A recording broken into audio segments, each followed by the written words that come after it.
दोस्तों, आज का वीडियो हमारा क्लास 10th के बच्चों के लिए बहुत ही इम्पोर्टेंट क्लास होगा, जिसमें हम लोग आज 5 नंबर में जो बार-बार साइंस में पूछा जाता है, इसका 4 प्रसूत्र है, जिसमें से आज हम पहला सूत्र का डिस्कस करेंगे, जो कि इस प्रकार है।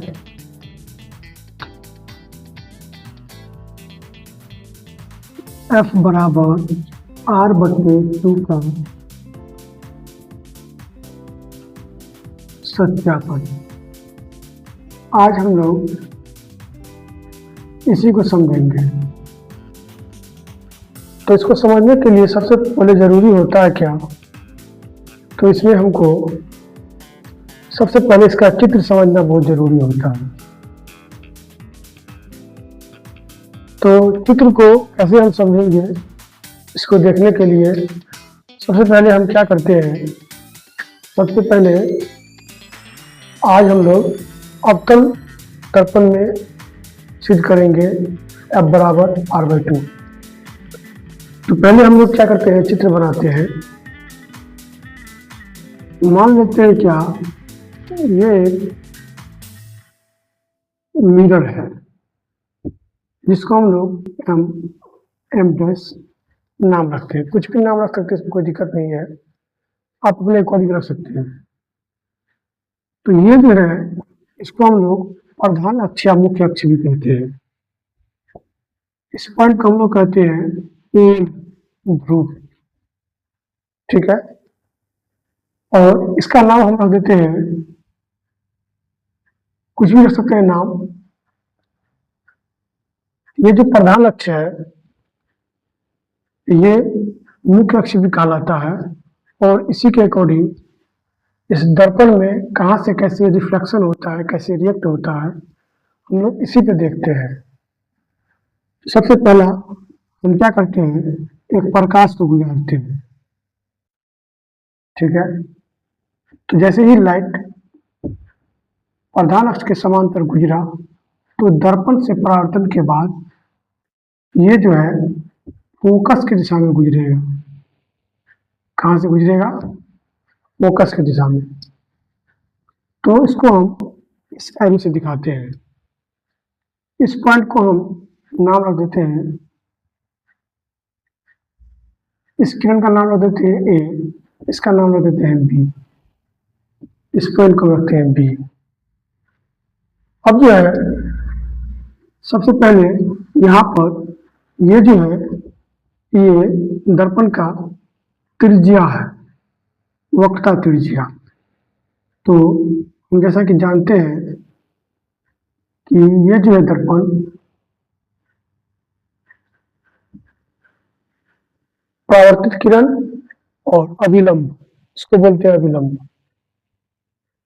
परावर्तित किरण और अभिलंब के बीच में जो कोण बनेगा, और ये जो है वक्रता केंद्र या वक्रता त्रिज्या भी कह सकते हैं। और ये जो किरण गुजरा है, यहाँ से दर्पण से परावर्तन के बाद इसके बीच में जो कोण बनेगा, इस कोण को हम आई कहेंगे, इसको हम आर कहेंगे, ठीक है। और इस पॉइंट का नाम देते हैं हम। जैसे ही प्रकाश का किरण यहाँ से गुजरा, तो दर्पण से परावर्तन होने के बाद ये फोकस से गुजर गया और हमने O को B से मिला दिया, ठीक है। ये वक्रता त्रिज्या का भी आगे चल के काम करेगा। और यहाँ पर हमको फॉर्मूला साबित करना है F बराबर R/2। ये जो पॉइंट है, यहाँ से और ध्रुव का बीच का जो दूरी होगा, इस दूरी को हम लोग कहेंगे फोकस दूरी, छोटा f से लिखेंगे। और ये जो है, O से लेकर के ये दूरी है P तक, ध्रुव तक, इसको हम लोग कहेंगे वक्रता त्रिज्या R। आप देखिए आगे चल करके यही त्रिज्या जो है यहाँ पर आकर के मिलेगा, जिससे ये दोनों दूरी आपस में ज्वाइंट होगा। इसको आप लोग आगे देखिएगा। तो पहले हम लोग चित्र बनाना समझ गए हैं कि हम एक अवतल दर्पण बनाए,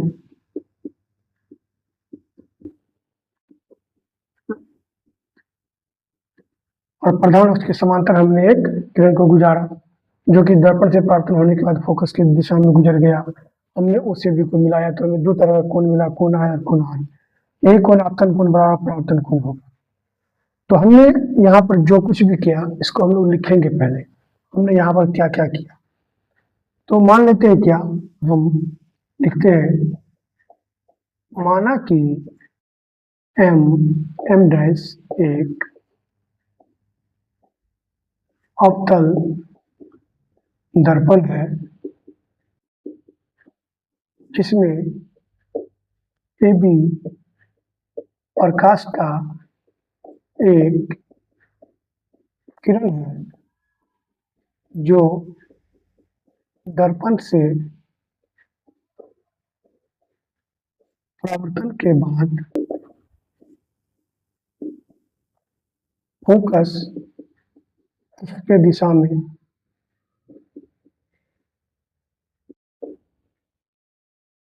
गुजर गया। ठीक है, इतना चीज हमने किया, माना और लिख दिया। अब हमको यहां से चित्र से क्या समझेंगे, लिखेंगे चित्र से। तो हमको चित्र से मिला है कोण ए बी ओ बराबर कोण ओ बी एफ। इसको कोण आई बराबर कोण आर भी कर सकते हैं। ये कैसे हुआ बराबर, तो पता है आप लोगों को परावर्तन के नियम से। परावर्तन के नियम से ये कोण एक दूसरे का बराबर हो गया। ठीक है, इसको हम पहला समीकरण भी मान सकते हैं। चलिए, अब यहाँ इतने तक जब बातें आपको समझ में आ चुका है तो आगे देखना है क्या। अब यहाँ पर हम देख रहे हैं, हम लोग 9th में एक बात पढ़े हुए हैं कि जब दो लाइन आपस में समांतर होता है और जब तीसरी लाइन खींची जाती है तो ये और ये जो कोण बनता है ये एक दूसरे का बराबर होता है।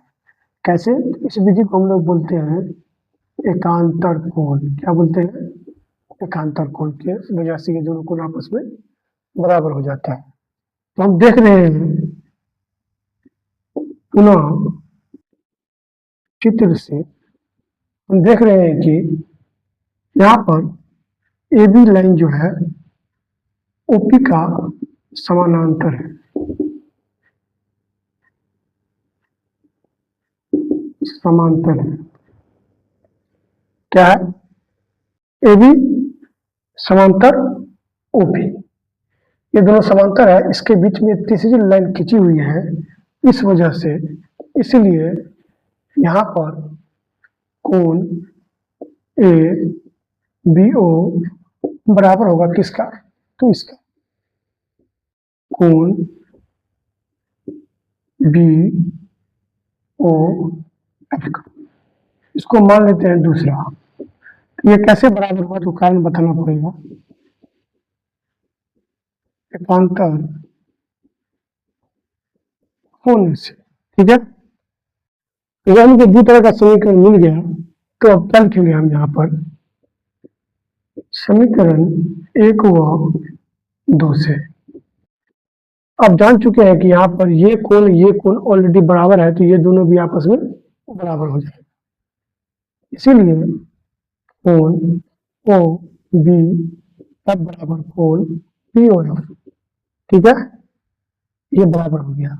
चलिए, ये बराबर होने से हमको क्या मिला ये समझिए। जब ये कोण और ये कोण जब बराबर हो गया तो ये दोनों भुजाएं आपस में क्या हो जाएगी, बराबर हो जाएगी। अगर किसी त्रिभुज का ये कोण अगर बराबर होगा तो ये भुजा अपने आप बराबर हो जाएगा। हम लोग ये बात 9th में पढ़ चुके हैं। इसीलिए हम क्या कहेंगे, त्रिभुज बी ओ एफ एक क्या है, समद्विबाहु त्रिभुज है। समद्विबाहु त्रिभुज है, ठीक है। अब चलिए आगे हम लोग बात करते हैं, देखते हैं क्या होता है इसमें। तो जब ये दोनों त्रिभुज आपस में, जब ये दोनों कोण आपस में मिल गया, ये त्रिभुज क्या हो गया, समद्विबाहु त्रिभुज। ऐसा त्रिभुज जिसका दो भुजा आपस में बराबर हो। तो अब हमको इससे क्या मिलने वाला है वो देखते हैं। तो हम देख रहे हैं कि यहाँ पर ये कोण बराबर हो गया, लिख सकते हैं हम। इसीलिए भुजा ओ एफ बराबर होगा किसका, बी एफ का। इसको समीकरण 3 मान लेते हैं, ठीक है। अब यहां पर देखना है, ये जो है ओ बी और ओ एफ, यहां पर हमको लिखना है ओ एफ जो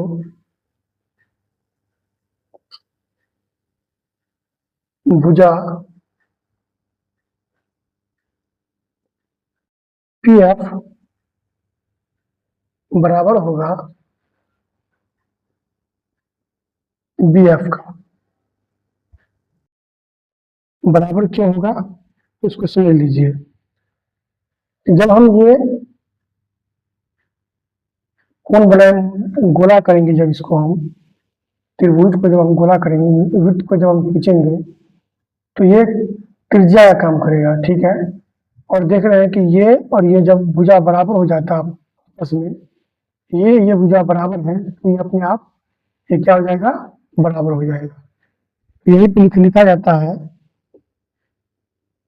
दर्पण का द्वारक छोटा होने से, ठीक है। इसको समीकरण 2 मान लेते हैं। अब यहां पर देख रहे हैं कि समीकरण 3 हो चुका है 4। समीकरण 3 और 4 से, समीकरण 3 व 4 से हम देख रहे हैं क्या, यहाँ पर जो है ये साइड बराबर हो गया है, तो ये दोनों साइड ऑलरेडी बराबर हो जाएंगे। तो क्या लिखेंगे हम, ओ एफ बराबर पी एफ, ठीक है। अब यहाँ पर ये जो पोर्शन पी एफ है, ये जो पोर्शन पी एफ है, आप एक चीज देखिए, मान लीजिए कि ये एक रेखा है, ए बी नाम रखते थे इसका, और ये इसका नाम रख देते हैं ओ। अब कहेंगे तो इसका पूरा दूरी है ए बी, अगर हमको निकालना है ओ बी, क्या लिख सकते हैं हम, पूरा रेखा माइनस ये रेखा, ठीक है, तो मिल जाएगा हमको। अब इसी बात को यहाँ पे समझते हैं, ये मेरा पी एफ है, ठीक है, तो क्या लिख सकते हैं हम पी एफ को, ये मेरा पी एफ है, तो पी एफ को लिख सकते हैं पूरा दूरी O P minus O F, ठीक है। अब क्या करते हैं, ओ एफ को इधर बुला लेते हैं, प्लस ओ एफ बराबर ओ पी, तो ओ एफ क्या हो जाएगा, 2 ओ एफ बराबर ओ पी। इसीलिए ओ पी बराबर लिख सकते हैं हम, ओ एफ बराबर लिख सकते हैं हम ओ पी बट्टा। अब यहां देखिए, ये जो है मेरा ओ एफ को हमने क्या माने हुआ है, एफ, एफ बराबर ओ पी को हमने माने हुआ है आर। अब मेरा ये फॉर्मूला निकल करके आ गया। तो इस फॉर्मूला को बोला जाता है फोकस दूरी तथा वक्रता त्रिज्या में संबंध, ये साबित हो गया। अगर आप लोग इस बात को समझ चुके हैं तो अपने दोस्तों में शेयर कीजिए, और जो बच्चा को यह बराबर r/2 आज हम लोग अवतल दर्पण में डिस्कस किए हैं, अगले क्लास में उत्तल दर्पण में करेंगे, फिर मिरर फॉर्मूला है, लेंस फॉर्मूला है, उसको भी हम लोग साबित करेंगे। तो इस फॉर्मूला को अगर आप समझ जाते हैं तो ठीक इसका अपोजिट है उत्तल दर्पण का, वो भी हम लोग समझ जाएंगे। तो अगले क्लास में हम लोग वो उस पर चर्चा करेंगे। तो आज की वीडियो में इतना ही, तो मिलते हैं अगली वीडियो में नेक्स्ट। Thank you.